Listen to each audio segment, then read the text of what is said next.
Hello student, इस video में हम आप लोगों को बताएंगे गद्यांश को कैसे हल करें। गद्यांश को हल करने का सबसे बेहतरीन तरीका आज के इस वीडियो में हम बताएंगे, जिसे आपको एग्जामिनर देखते ही 10 नंबर दे देगा और बहुत ही इजी हो जाएगा आप लोगों के लिए गद्यांश को हल करना, जिससे आप बहुत ही आसानी से बिना पढ़े भी 10 नंबर ला सकते हैं। तो कैसे लेकर आएंगे, चलिए इसके बारे में हम आज के इस वीडियो में बताएंगे।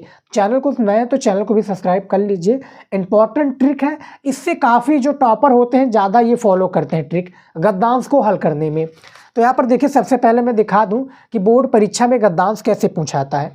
यहाँ पर देखिए, ये तीसरा नंबर में देखिए कि निम्नलिखित गद्यांश का संदर्भ देते हुए किसी एक के दिए प्रश्न का उत्तर दीजिए। यानी बेसिकली 5 ही प्रश्न है, 10 नंबर का आपका एक गद्यांश है।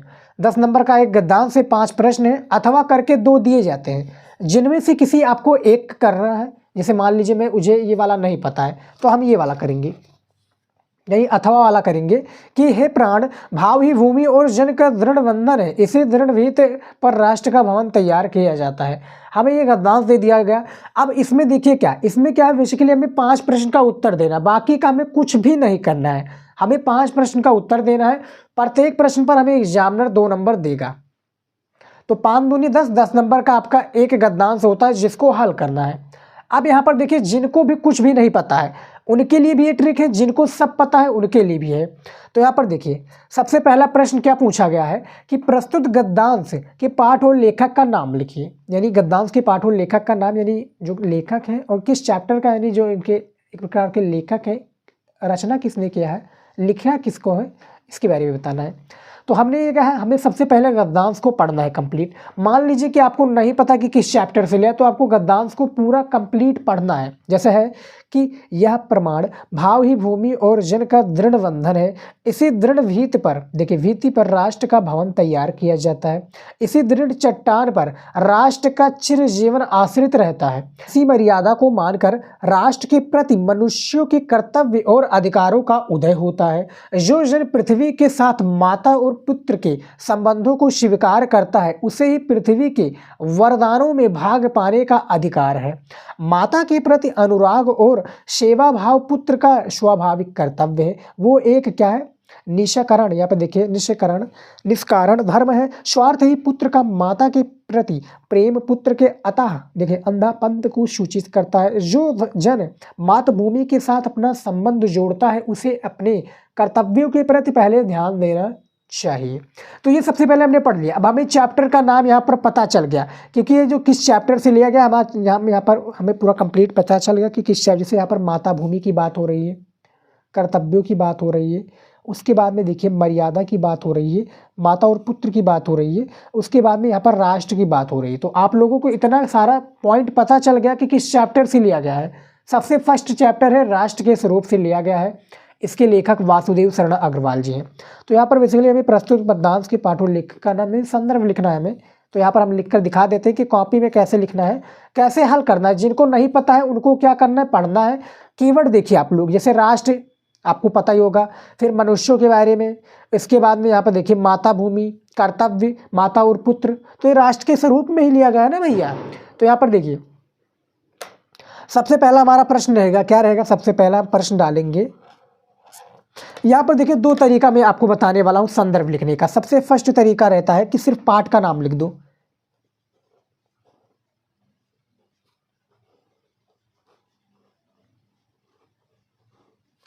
पाठ का नाम लिख दो। पाठ का नाम क्या है, राष्ट्र का स्वरूप, जैसा कि हमने बताया।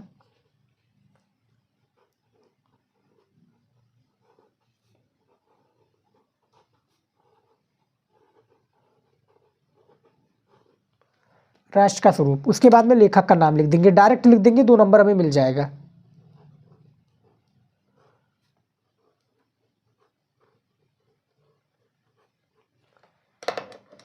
लेखक का क्या नाम है, वासुदेव। यहाँ पर देखिए डॉक्टर हम डाल देंगे, वासुदेव शरण।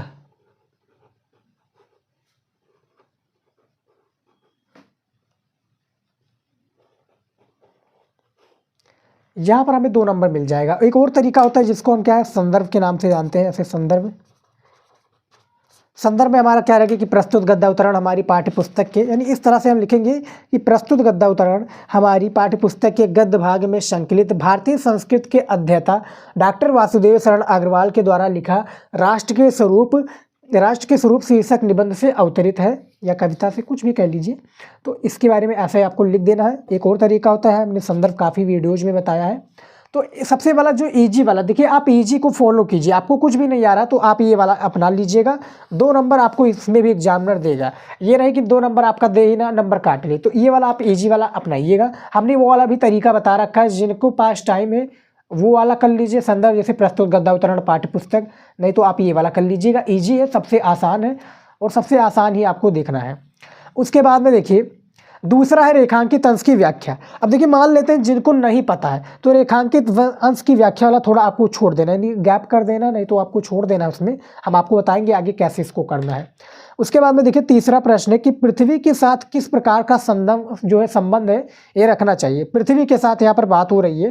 तो देखिए अब इसका आंसर कहाँ पर मिलेगा स्टूडेंट, इसको कहाँ पर मिलेगा इसका आंसर, देखिए इसका आंसर आपको इसी में मिलेगा। देखिए कैसे मिलेगा, ये प्राण भाव भूमिजन का, देखिए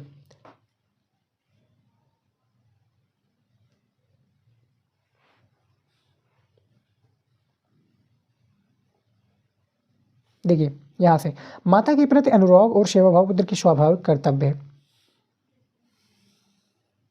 ये देखिए जो जन मातृभूमि के साथ अपना संबंध जोड़ता है उससे कर्तव्यों के प्रति ध्यान रखना चाहिए। तो ये संबंध है, इसमें देखिए संबंध कई सारे हैं। देखिए जो जन पृथ्वी की माता और पुत्र के संबंध को क्या है स्वीकार करता है उसी पृथ्वी के वरदानों के पाने के अधिकार है। तो यानी यहाँ से लेकर आप यहाँ तक भी लिख सकते हैं, यहाँ से लेकर यहाँ तक एक आपका ये प्रश्न बन जाएगा। 2 नंबर इसमें भी मिल जाएगा आपका। उसके बाद में देखिए यहाँ पर क्या दिया हुआ है, देखिए चौथा नंबर कि राष्ट्र का भवन किस प्रकार आधारित होता है। जो राष्ट्र का भवन है किस प्रकार से, यहाँ से लेकर आप लोग यहाँ तक लिख दीजिएगा कि ये प्राण, यानी आप देख सकते हैं पढ़ लीजिए कि इसी दृढ़ चट्टान पर राष्ट्र चिर आजीवन आश्रित है। तो इसमें भी आपको 2 नंबर मिल जाएगा। तीसरा है कि राष्ट्र के प्रति जन का कर्तव्य क्या है भैया, राष्ट्र के प्रति जन का कर्तव्य क्या है। देखिए जो जन मातृभूमि के साथ संबंध जोड़ता है उसे अपने कर्तव्यों के प्रति ध्यान रखना चाहिए, ये राष्ट्र के प्रति कर्तव्य है। तो बेसिकली जो 3 प्रश्न है, 3 प्रश्न इसी में से इसका आंसर मिल जाएगा। 2 प्रश्न कंपलसरी होता है, चाहे गद्यांश हो या पद्यांश दोनों में पूछा जाता है। इसका आंसर जो तीनों प्रश्न का है स्टूडेंट, इसका आंसर कहाँ पर मिलेगा, इन्हीं में से मिलेगा, गद्यांश में से मिलेगा। बस आपको थोड़ा दिमाग लगाना है, आप लोगों को दिमाग जब लगाएंगे तो इसका आंसर मिल जाएगा। अब रेखांकित अंश की व्याख्या कर लीजिए। जैसे यहाँ पर रेखांकित अंश की जो व्याख्या क्या है, यहाँ से कि इसी दृढ़ चट्टान पर राष्ट्र का चिरजीवन आश्रित है, इसी मर्यादा को मानकर राष्ट्र के प्रति मनुष्यों के कर्तव्य और अधिकारों का उदय होता है। यहाँ से लेकर यहाँ तक देखिए बैकग्राउंड में आपको काफ़ी वॉइस नहीं दे होगी तो इसको इग्नोर करना है। अब यहाँ से लेकर यहाँ तक हमें क्या करना है, इसका एक प्रकार से पूरा व्याख्या कर देना कि लेखक जो हैं वासुदेव शरण अग्रवाल जी क्या कहना चाहते हैं। तो हमने देखिए पहले से करके लेकर आए तो आपका टाइम ज़्यादा लगे ना। देखिए जन का मातृभूमि के प्रति लगाव, उसके प्रति प्रमाण का भाव या मातृभूमि के साथ माँ और पुत्र के रिश्ते को स्वीकार करने का भाव ही एक राष्ट्र के रूप में विकसित होता है। लेखक कहता है कि ये दृढ़ता राष्ट्र या देश के विकास में सहायक होती है। इसी दृढ़ चट्टान पर राष्ट्र का चिरजीवन आश्रित होता है। इसी उदाहरण को मानकर राष्ट्र के प्रति मनुष्यों के कर्तव्यों और अधिकारों का उदय होता है। अर्थात हमें इसी मर्यादा को मानकर राष्ट्र के उन अधिकारों के प्रति जिम्मेदार होना चाहिए जो हमें न्याय, स्वतंत्रता और समानता के लिए क्या है, अधिकार है।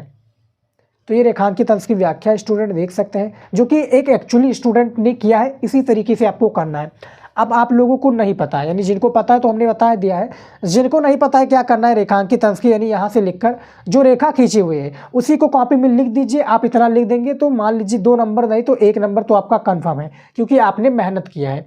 मान लीजिए एग्जामिनर आपकी राइटिंग पर भी इंप्रेस हो जाता है तो टोटल में यानी 2 नंबर इसमें भी दे दिया जाएगा, 10 में 10 नंबर आपका बिल्कुल फिक्स हो जाएगा। सारी चीज़ें बता दिया कैसे आपको हल करना है। सबसे बेस्ट तरीका है स्टूडेंट, टॉपर भी यही तरीका अपनाता है। वो पूरा क्या कंप्लीट पढ़ा नहीं होता, बस उसको स्ट्रैटेजी पता होती है कि एग्जामिनर कैसे कॉपी चेक करता है, क्या क्या दिखता है। तो इस वीडियो में इतना ही स्टूडेंट, मिलता है नेक्स्ट वीडियो में। जय हिंद।